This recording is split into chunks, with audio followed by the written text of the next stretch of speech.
17 maj. Duket që presidenti Trump është përplasur me murin, ose siç themi ne, po I bie murit me kokë. Nuk është herë e parë. Washingtoni madh ka pasur revoltën e taksave. Lincoln I pasi humbjen betejë gjatë luftës civile. Franklin Roosevelt ishte tërësisht I paprgatitur nga agresioni japonez.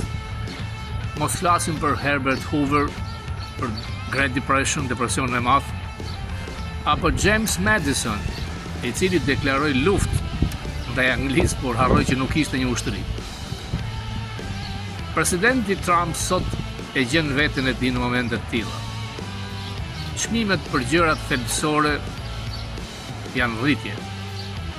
Është si një çekiç I fortë ndaj njerëzve që punojnë. Dhe kundërshtarët tanë, kudo në botë nuhasin gjakun, pra viktimën, jo vetëm ata, por dhe kundërshtarët amerikanë që përfshihen këtu në median amerikanë.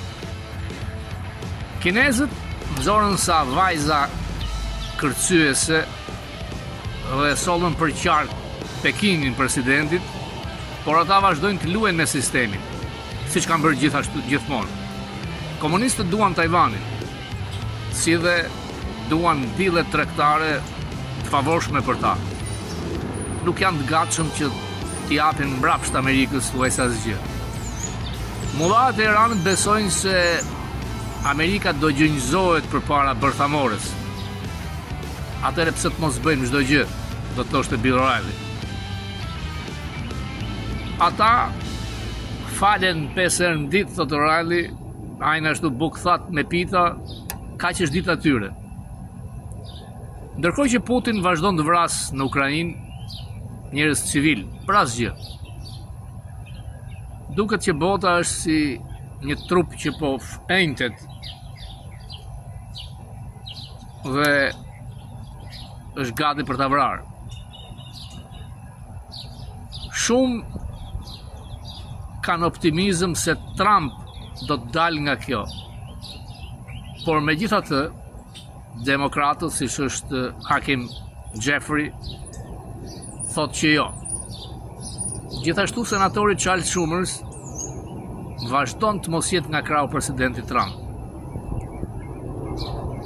Dhe Putin dhe Xi, komunisti kinez, mendojnë që Jeffrey dhe Schumer do të jenë në pushtet vitin tjetër. Në këtë pikë që është presidenti Trump, duhet të arrijë disa fitore.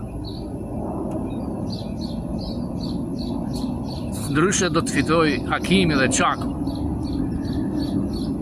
Dhe kjo do të na lërë me 4 kundërshtar, Putin, Xi dhe këta 2 brenda Amerikës. Mundet që të hapet disi Hormuzi. Kështu që nëndori ka probleme për presidentin Trump. Por ai duket se kontrollon Partinë Republikane. Po ta shikosh me vëmendje, në Louisiana ka pasur primary. Cassidy, një nga senatorët eloquent, por që ka votuar për shkarkimin e presidentit Trump në Senat, ka humbur primary, sepse Trump ka mbështetur një kandidat e femër. Duhet parë me të dyja krahët.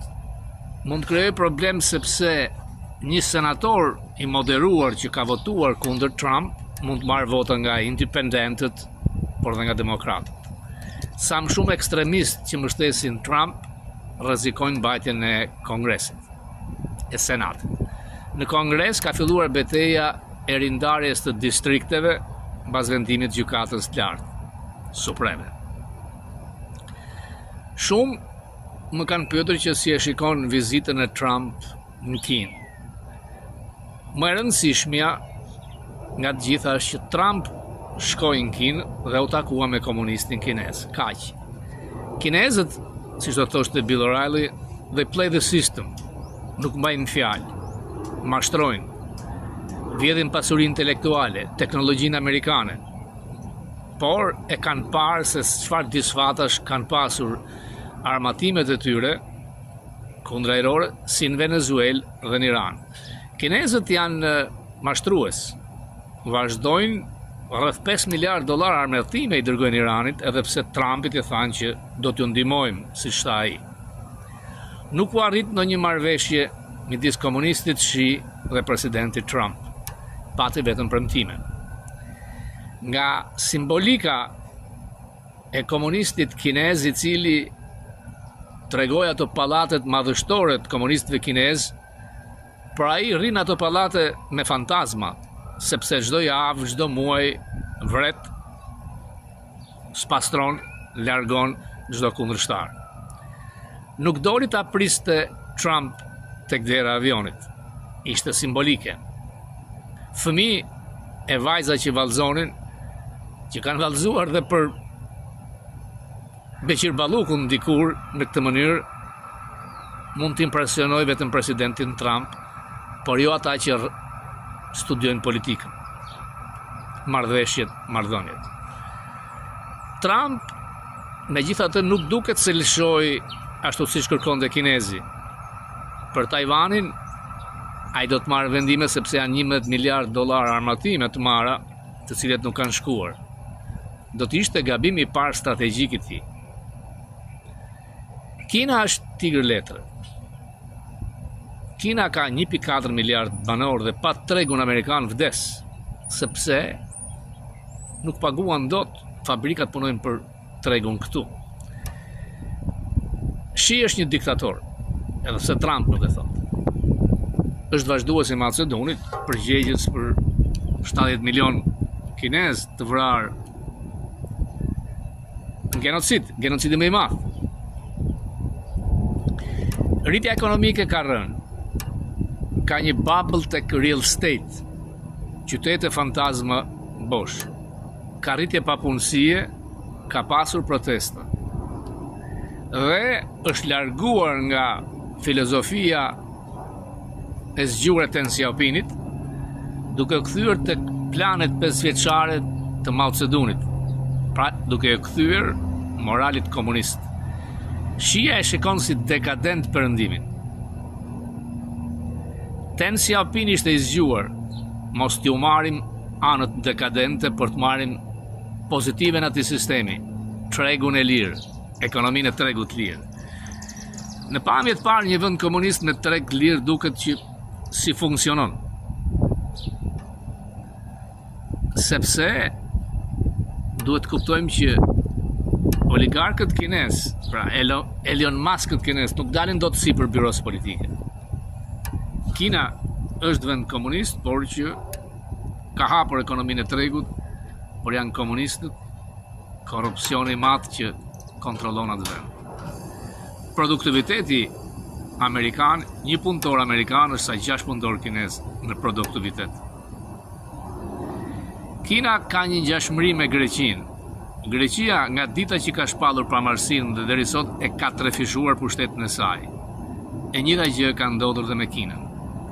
Mesazhi i gabuar do të ishte në qoftë se do të shitej Tajvani. Nuk besoj, sepse Kina ka që në kohën e Nixonit që flet me këtë gjuhë për Tajvanin, por nuk ka guxuar ta marrë. Në 2049 është 100 vjetori i revolucionit komunist kinez dhe ata duan që ta kenë Tajvanin pjesë të tyre. Në këtë geopolitik, çfarë ndodh me Surrelin, me palloshën e Surrelit? Është në panik. Ka anuluar mbi 28 kulla të mëdha, ai e di sepse. Unë e di që shqiptarët janë të zhgënjur kur shikojnë lëtyra ligavec në për ekrane. Janë 3 lindat monstroze, përbindshët, gjakpirset, vjedhset, kusaret, anti-shqiptaret. Sa herë që flas me ambasadorin Bolton, mikun e Focus, kur dua ta pyes se si po shkon gjyqi, sepse Trump e ka hedhur në gjyq, ambasadori më thotë jo, kam order nga xhaxhi e gjykatësit mos flas. Këtë duhet bëj gjykata në Shqipëri. Të mos lejoj të dalin dhe të blejnë me $100,000 emisionin në kanale që kanë licencë kombëtare. Kontrolloni telefonatat e të dy krave mediokre që kryen intervistat, sa është kalesa e pagesave. S'pak nuk duhet flerë, sepse Rama përgatitet që 3 përbindshët, lindën e Surelit, lindën e tuneleve dhe lindën e Akshit, ta shpëtoj me kozmetikën e lëtyrave të medias, të shitura, të blera, të dhënuara, të botoksuara në mënyrë skajore. Bravo i Spakut ka fjetur shumë.